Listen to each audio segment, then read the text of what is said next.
Bismillahirrahmanirrahim. Assalamualaikum warahmatullahi wabarakatuh.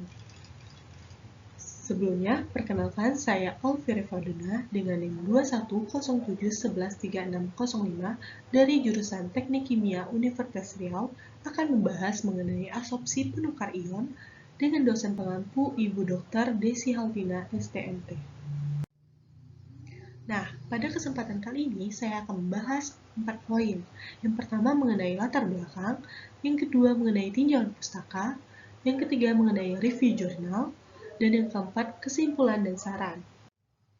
Nah, masuk kita pada poin yang pertama mengenai latar belakang. Nah, latar belakang dari absorpsi penukar ion ialah Indonesia adalah sebagai salah satu negara berkembang, hingga saat ini tetap melaksanakan pembangunan industri. Meningkatnya jumlah industri tidak hanya memberikan dampak positif, tapi juga memberikan dampak negatif, misalnya pencemaran lingkungan yang diakibatkan oleh limbah industri yang dapat menyebabkan penurunan kualitas lingkungan. Nah, dampak dari pencemaran lingkungan ini timbul akibat limbah cair yang dihasilkan dari kegiatan-kegiatan industri dapat diketahui dengan mengukur konsentrasi parameter limbah cair, baik berupa parameter fisik, kimia, maupun biologi. Selanjutnya, kita masuk kepada tinjauan pustaka. Nah, pada kesempatan kali ini saya akan fokus kepada penukar ion atau ion exchange. Nah, yang pertama kita akan membahas tentang pengertian resin penukar ion.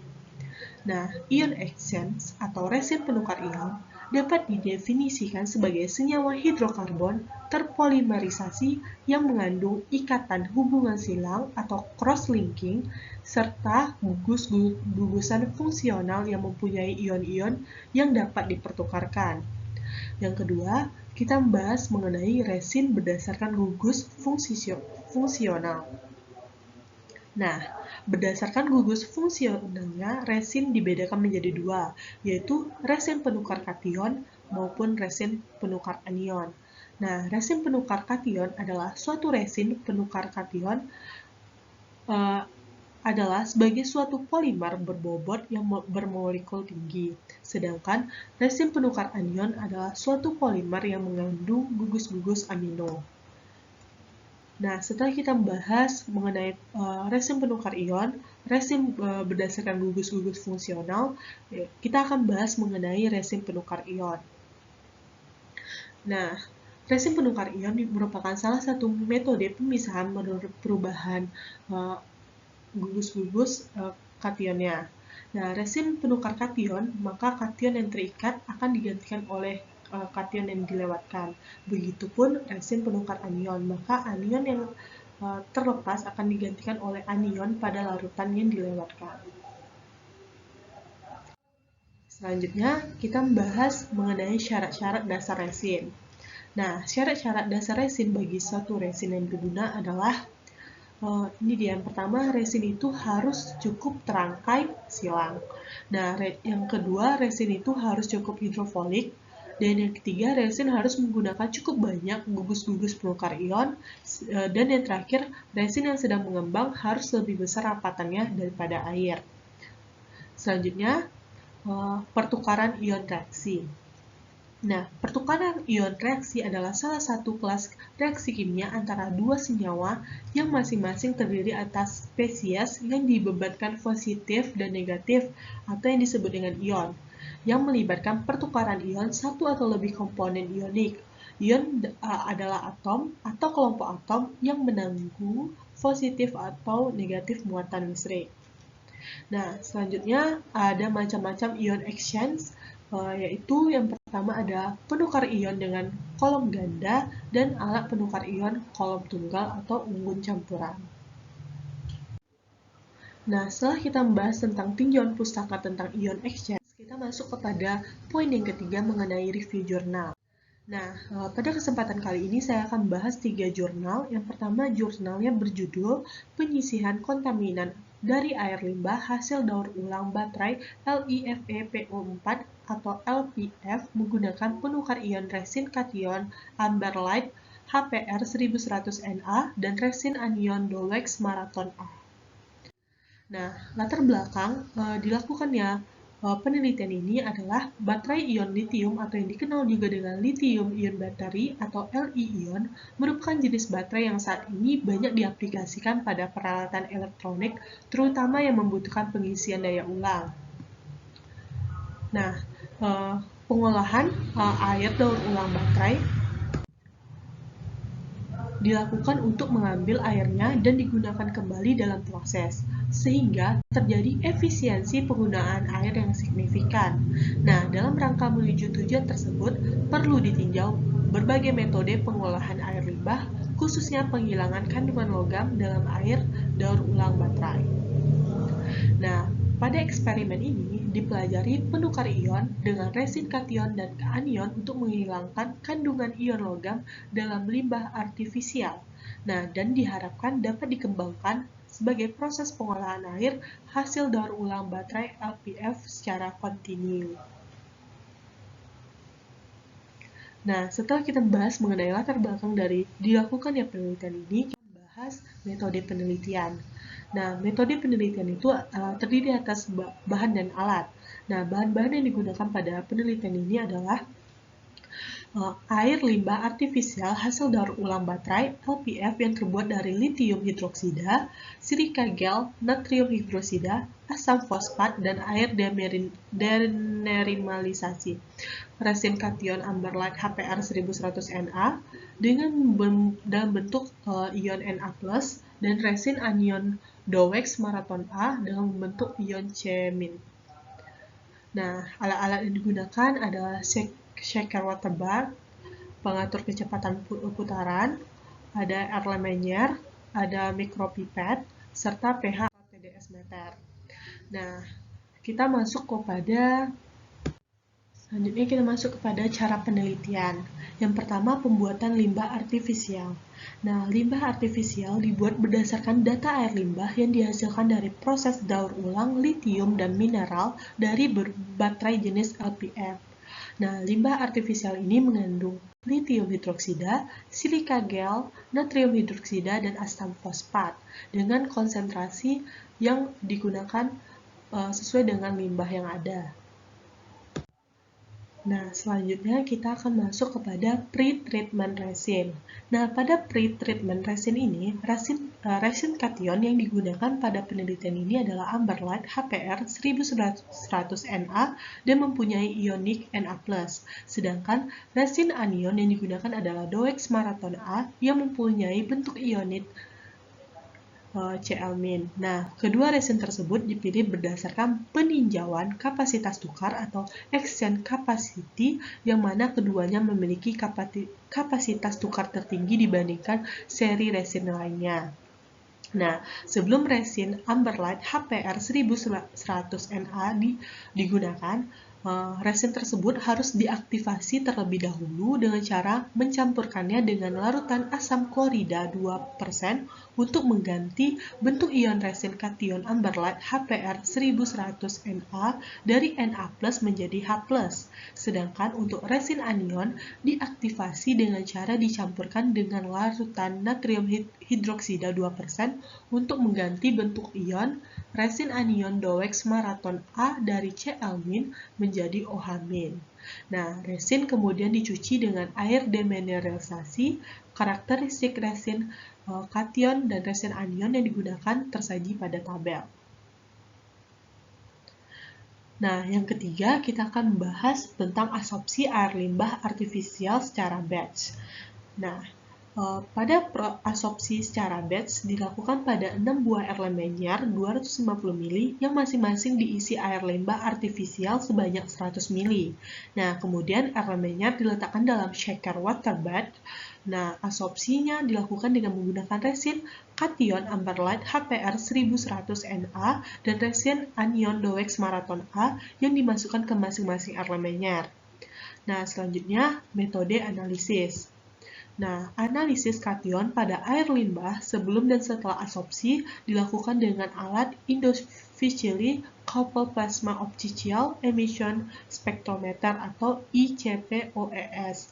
Nah, optima itu tuh pada 8.300 per Ken RMAP.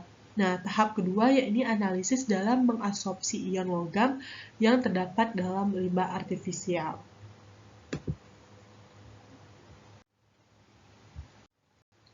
Selanjutnya, setelah kita membahas mengenai cara penelitian, akan masuk kepada hasil dan pembahasan. Nah, pada kesempatan kali ini, kita akan bahas mengenai yang pertama, kinerja adsorpsi kation amberlite HPR 1100 Na.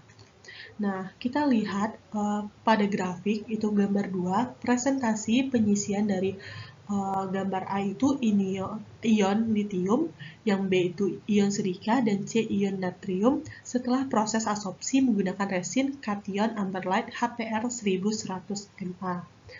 Nah,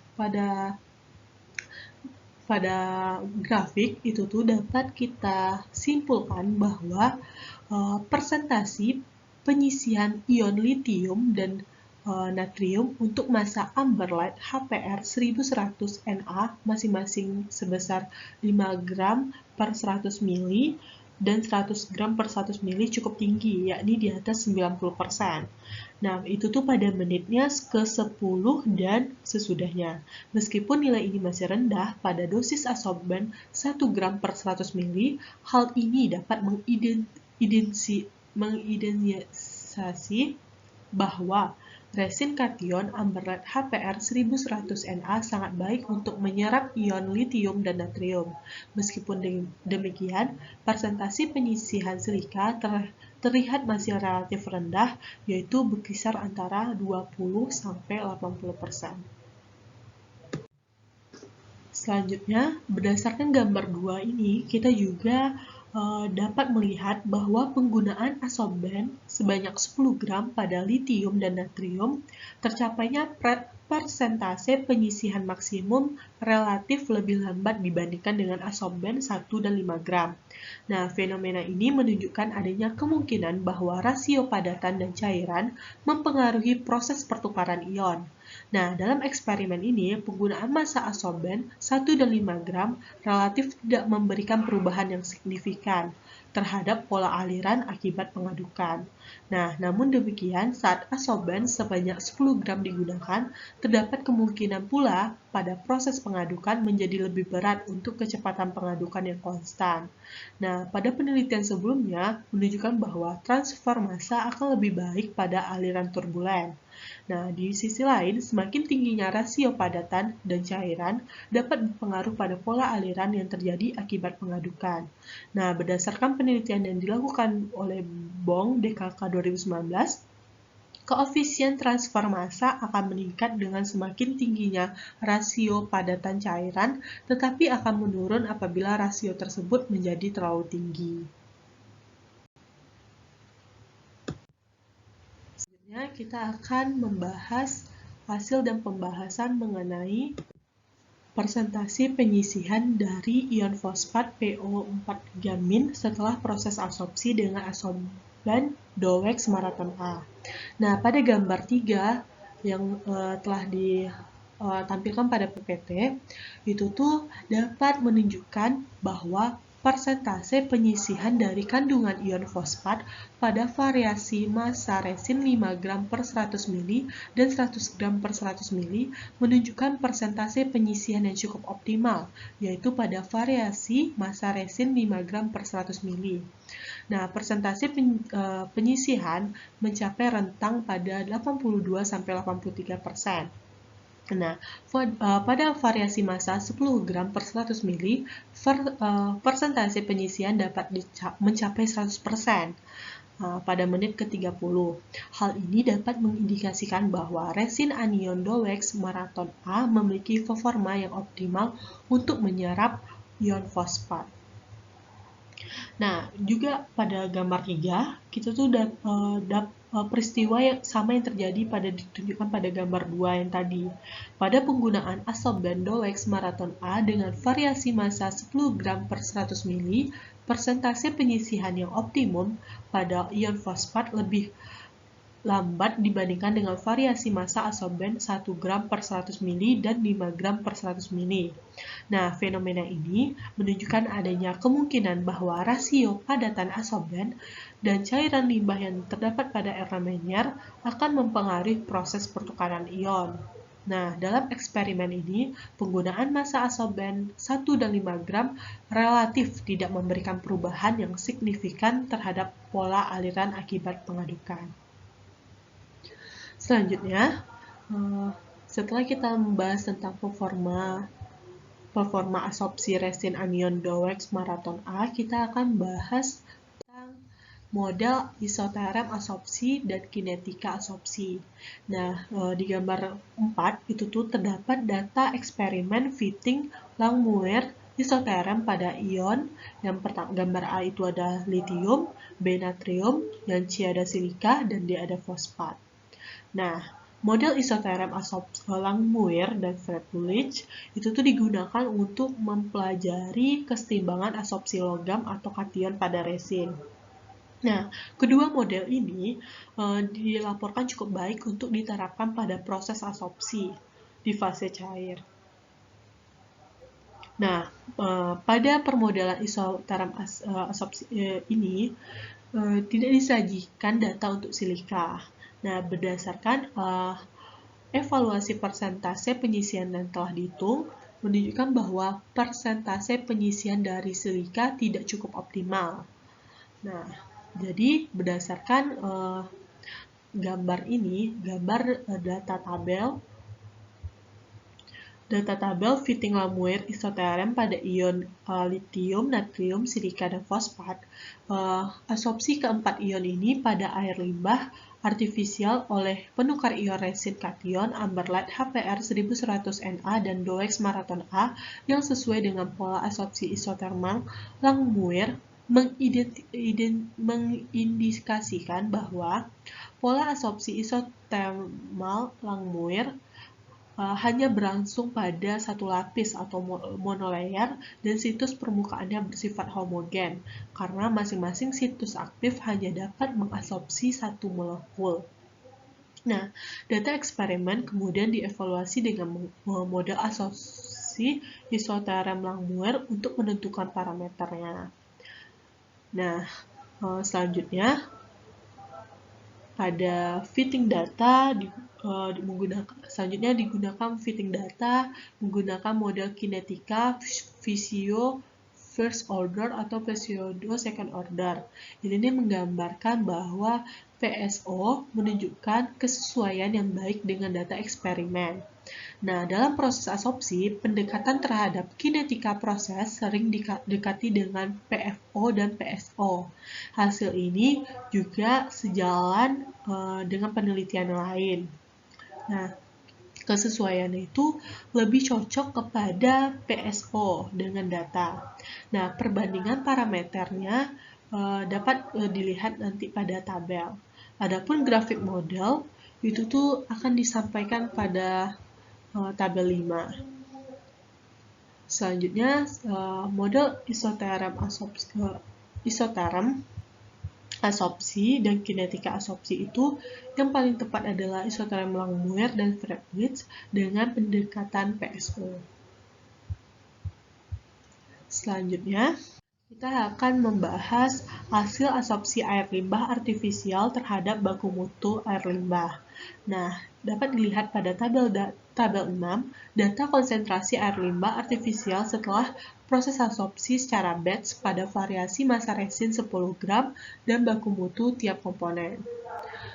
Nah, dari hasil itu dapat berdasarkan tabel titik 6, dapat diketahui data konsentrasi dari keempat kandungan unsur yang terdapat pada air limbah artifisial setelah melewati proses adsorpsi penukar ion resin kation Amberlight HPR 1100 Na dan resin anion Dweck Marathon A dibandingkan dengan regulasi baku mutu air limbah pada industri terkait baku mutu air itu sendiri. Nah, dari keempat unsur semuanya telah berhasil lolos baku mutu yaitu ion litium, silika, natrium, dan fosfat. Hal ini mengindikasikan bahwa eksperimen batch ini berhasil. Jadi, dari jurnal ini dapat diambil kesimpulan bahwa pengolahan air limbah artifisial metode adsorpsi dengan menggunakan penukar ion resin kation amberlite HPr 1100Na dan resin anion Dowex Marathon A dapat mengurangi kadar ion litium, silika, natrium, dan fosfat. Nah, investigasi data eksperimen dengan model kesetimbangan menunjukkan bahwa model Langmuir lebih sesuai. Selain itu, studi kinetika untuk proses adsorpsi ini menunjukkan bahwa model PSO menjadikan kesesuaian data yang lebih baik dibandingkan first order. Hasil adsorpsi eksperimen batch dari keempat logam tersebut juga lolos regulasi baku mutu air limbah industri maupun baku mutu air itu sendiri. Hal tersebut dapat mengindikasikan bahwa eksperimen batch ini dapat dikatakan sukses. Nah, harapannya dari hasil eksperimen batch ini dapat diaplikasikan secara kontinu menjadi tujuan akhir dari riset ini. Selanjutnya kita masuk kepada review jurnal yang kedua. Nah, judul jurnalnya Penerapan Adsorpsi Pertukaran Ion dan Variasi Ketinggian Media Filtrasi dalam Meningkatkan Kualitas Air Sumber Gali. Nah, latar belakangnya, yang pertama, kebutuhan air bersih sebagai masyarakat Gresik dipenuhi di luar perpipaan yang disediakan PDAM Giri Tirta sebagai sumber air bersih yang digunakan yaitu air tanah. Sumur gali adalah salah satu bentuk umum yang dijumpai dalam kawasan itu. Nah, karbon aktif digunakan sebagai absorben sebagai penyerap partikulat dalam air sumur gali, misalnya logam, bahan organik maupun anorganik. Nah, digunakan magneset cation sebagai pertukaran ion atau ion exchange, yaitu pertukaran partikel bermuatan positif dengan partikel bermuatan positif dan demikian juga sebaliknya. Sedangkan pasir silika sebagai media filtrasi sebagai penyisihan partikel padatan halus yang terkandung pada air sumur gali. Nah, prosedur yang digunakan pada penelitian ini yaitu kadar asam lemak bebas. Nah, kita masuk lagi kepada cara penelitiannya. Penelitian ini bersifat eksperimen yang dilaksanakan dalam skala laboratorium. Peralatan yang digunakan adalah reservoir air sumur gali, tabung atau kolom adsorpsi, pertukaran ion, dan filtrasi. Nah, kolom yang digunakan berbahan plastik berbentuk tabung dengan diameter 29 cm dan tinggi 20 cm dengan volumenya 13,2 liter. Nah, media yang digunakan adalah karbon aktif untuk adsorpsi, magneset, greenset untuk pertukaran ion, serta pasir silika untuk filtrasi. Nah, sistem aliran yang digunakan pada penelitian ini adalah sistem aliran kontinu dengan pengambilan sampel yang dilaksanakan setelah tercapai kondisi steady state, yang ditandai tidak adanya akumulasi dalam sistem atau debit input sama dengan debit output. Pengukuran ini dilaksanakan sebelum dan sesudah perlakuan. Nah, sebelum perlakuan, pengukuran parameter dilakukan pada air baku berupa air sumur gali. Pengukuran setelah perlakuan berupa olahan seperti air baku dilewatkan pada perlakuan adsorpsi dan pertukaran ion. Selanjutnya kita membahas mengenai hasil dan pembahasan. Nah, dapat dilihat pada gambar 1, efisiensi penurunan kadar kesadahan dalam persen.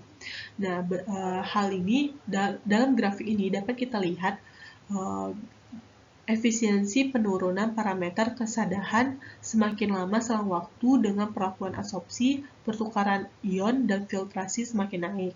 Hal ini dapat kita lihat bahwa efisiensi penurunan parameter kesadahan itu tuh berbanding terbalik dengan waktu dan perlakuan adsorpsi, pertukaran ion, serta filtrasi. Maka semakin rendah penurunan parameter, maka pertukaran ion dan filtrasi akan semakin tinggi. Dan jika pertukaran ion dan filtrasi rendah, maka efisiensi parameter kesadahannya akan tinggi. Selanjutnya, efisiensi penurunan total dissolved solid. Nah, kita dapat lihat pada gambar 2, yaitu efisiensi penurunan kadar TDS dalam persen. Nah, dalam hasil penelitian yakni efisiensi penurunan kadar TDS tertinggi pada menit ke-60 dan ke-120 dengan media pasir silika 12 cm dan ketinggian media pasir silika 17 cm yaitu pada range 58,58%. Nah, perlakuan absorpsi pertukaran ion dan filtrasi belum tercapai pada kondisi jenuh untuk semua perlakuan. Nah, penurunan kadar TDS berpengaruh pada perbedaan media terhadap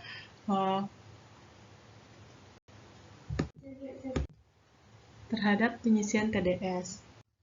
Selanjutnya, efisiensi penurunan mangan atau MN. Nah, itu tuh dapat dilihat pada gambar 3, efisiensi penurunan kadar MN dalam persen. Nah, efisiensi penurunan MN pada penelitian ini lebih tinggi daripada penelitian kombinasi magneses, Greensen, dan karbon aktif. Nah, perbedaan efisiensi terjadi karena perlakuan yang berbeda pada penelitian ini terdapat 3 perlakuan, yaitu absorpsi dengan media karbon aktif, pertukaran ion dengan media magnesium, dan menggunakan filtrasi. Selanjutnya, efisiensi penurunan total coliform. Nah, penurunan total coliform tertinggi itu terjadi pada filtrasi dengan ketinggian media pasir silika dari 17 cm, efisiensi tertinggi sebesar 61,88% atau turun sebesar 990 koloni per 100 mili, sehingga sisa kandungan total coliform dalam bagian air lebih dari 600 koloni per 100 mili, yang berarti lebih besar dari 50 koloni per 50 mili. Nah, kandungan coliform yang tersedia di dalam badan tidak memenuhi syarat baku mutu berdasarkan Permenkes, sehingga dilakukan lagi pertukaran ion dan filtrasi dengan penurunan kandungan total coliform. Selanjutnya, pada jurnal yang kedua ini dapat diambil kesimpulan bahwa dari hasil penelitian, efisiensi tertinggi penurunan kesadaran itu terjadi pada 39,37% dengan TDS-nya 58,58%, mangannya 90,27%, serta total coliform 61,88%. Nah, tercapainya pada perlakuan absorpsi, penukar ion, serta filtrasi dengan ketinggian media pasir silika 17 cm. Nah, perlakuan efektif untuk penurunan parameter kesadaran TDS perlakuan efektif untuk penurunan parameter kesadaran TDS itu tuh sangat efektif. MN itu tuh kurang efektif untuk parameter total coliform. Selanjutnya kita masuk kepada jurnal yang ketiga, yaitu analisis efisiensi penukar ion sistem demineralisasi pada pengolahan air di proses produksi elektroplanting. Nah, latar belakangnya, yang pertama, resin penukar ion pada sistem demineralisasi merupakan media yang digunakan sebagai proses pengolahan air baku untuk menghasilkan air bebas mineral yang digunakan untuk proses produksi, khususnya proses plating.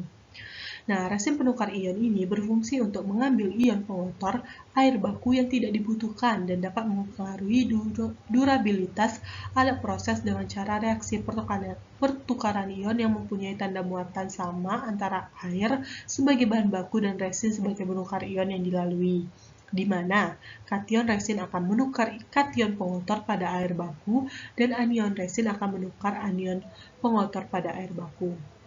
Nah, dalam penelitian ini akan dianalisis efisiensi resin penukar ion dengan menggunakan data pengamatan konduktivitas air bahan baku dengan air hasil proses demineralisasi. Nah, metode penelitian ini dilakukan di produksi elektroplanting pada PT YKK Zipco Indonesia pada bulan Maret 2021. Penelitian ini dilakukan dengan metode studi literatur dengan metode observasi lapangan selama bulan Maret 2021 untuk menghitung efisiensi resin yang digunakan rumus berikut. VR dan efisiensi. VR sama dengan Q kali T kali TDS fit kali 0,43718 per TEC kali N. Nah, Q itu adalah jumlah panasnya, T itu waktu, TDS fit itu ada umpan masuk, TEC itu TEC adalah jumlah eklop anting yang dipakai, dan N itu jumlah resin yang digunakan. Selanjutnya efisiensinya digunakan rumus Q kali T kali TDS speed kali 0,4318 kali TEC kali PR. Nah, hasil data yang diperoleh untuk menentukan efisiensi resin pada sistem demineralisasi air PT YKK Zipco Indonesia terdapat pada tabel 1, yaitu siklus regenerasi PT YKK Zipco.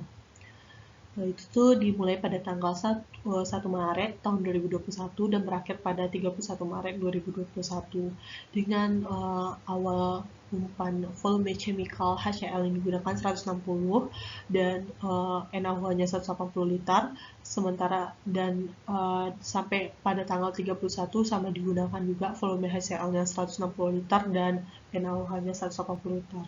Nah, conductivity-nya sama-sama 60 dan volume feed-nya pada tanggal 1 itu sebanyak 250 mn² dan volume feed pada akhir 31 Maret itu sebanyak 246 meter² volume feed-nya.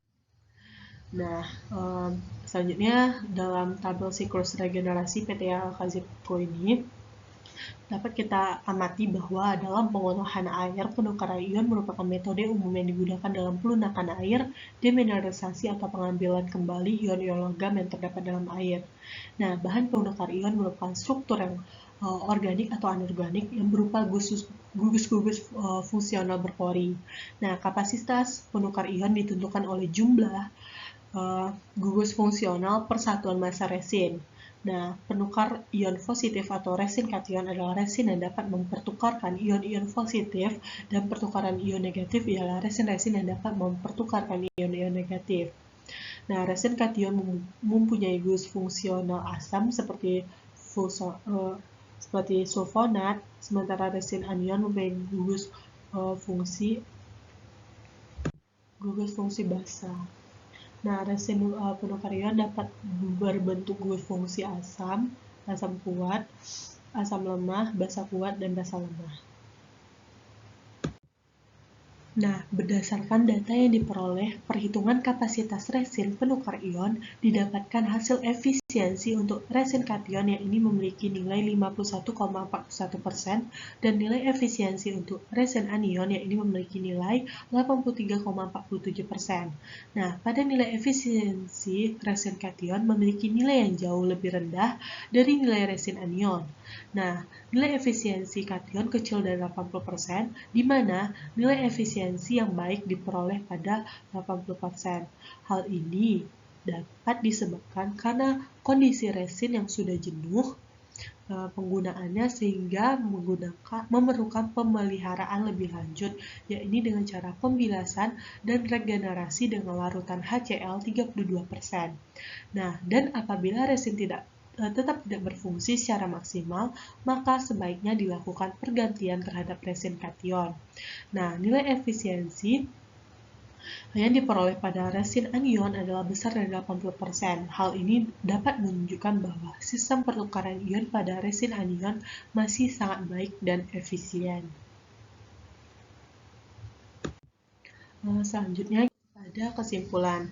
Nah, kesimpulan yang didapat pada jurnal ketiga ini adalah dari hasil pembahasan yang telah dilakukan bahwa nilai efisiensi pada proses pengolahan air demineralisasi memiliki nilai 51,41% untuk resin kation dan 83,47% untuk resin anion. Nah, lama siklus regenerasi resin yang dapat adalah 50 jam untuk pemakaian secara terus-menerus. Resin anion sudah mengalami penurunan kualitas dikarenakan nilai efisiensi resin yang diperoleh di bawah 80%, sehingga sudah mengalami kejenuhan. Sedangkan perolehan nilai efisiensi resin anion menunjukkan di atas 80%, menunjukkan kualitas resin anion masih sangat baik dan sangat efisien. Nah, dari ketiga jurnal tersebut, kita akan membahas tentang kesimpulan dan saran. Nah, kesimpulan dari ketiga jurnal tersebut adalah dengan metode ion exchange, adalah suatu metode unit proses yang terdiri dari reaksi kimia antara ion dan fase cair dengan ion dalam media padat tidak larut atau resin. Nah, secara prinsip, ion eksen bekerja dengan menukar ion yang ada di dalam air dengan ion tertentu. Ada dua jenis resin yang dipergunakan, yaitu resin kation dan resin anion. Resin kation akan menukar semua ion positif di dalam air, misalnya natrium, kalsium, magnesium, dan strontium dengan ion hidrogen. Sedangkan resin anion akan menukar semua ion-ion negatif di air seperti klorida, sulfat, nitrat, dan ion OH. Nah, selanjutnya pada ketiga jurnal tersebut terdapat saran, yaitu perlu dilakukannya pembaruan resin kation dikarenakan resin sudah mengalami kejenuhan, perlu dilakukannya kalibrasi rutin terhadap conductivity meter pada indikator kontrol, dan yang mana bertujuan untuk meminimalisir hasil produk yang berada di luar standar. Selanjutnya, disarankan untuk perlu melakukan update prosedur kerja secara berkala, pemantauan, dan pemastian larutan kimia yang digunakan sebagai resin.